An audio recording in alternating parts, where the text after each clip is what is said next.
મારી એવી માનતાઓ પૂરી કરવા આવી હું માં. મારી ગાદી એક મંગળવાર ને બીજા મંગળવારથી મારી અહીં ગાદીમાં ચાલુ જ છું માં. મારી સાસુને 4 વર્ષથી મોઢામાં તીખું ખવાતું નહોતું. મેં 5 શ્રીફળની માનતા લીધી હતી તે મારી સાસુને ખાવાતું થઈ ગયું. આ 5 શ્રીફળની કેટલા ટાઈમથી નથી ખાધી કે 4 વર્ષથી માં. બોલો એ હું હશે મોઢામાં માં અહીં એક વખત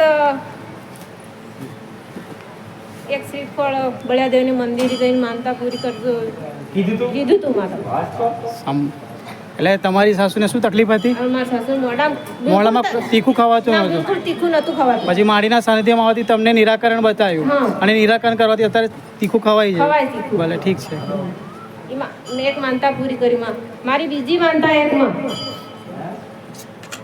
એક શ્રીફળ અને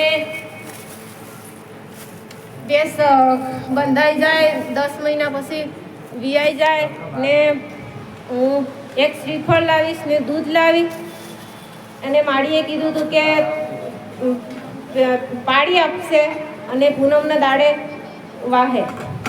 પૂનમના દાડે સીએ લે મે જો બી પાપા કમ્પ્લીટ બોલે થાય ને. હા માં. ના ગા હું તો આ તો કોકને કહું કાળું કજું છોકરીયા બોલી જાઉં તો એમ થાય એમ છે પણ નહીં બોલાય અમારા. બહુ જ કંટ્રોલ કરો પણ દીકરા છો તમે તો. કે કાર તો ઘણો જ મારા માથા છે એટલે કાળી નોમ છે મારું. ખબર તમને કેસ વયે 2.5 મહિના થયા માં પણ મારો સમય પર માનતા પૂરી કરી. ભલે રામ રામ છે દીકરી. ભલે આ દૂધ છે તો કશો વાંધો નહીં. આ 1 ને 2 ને 2.5 3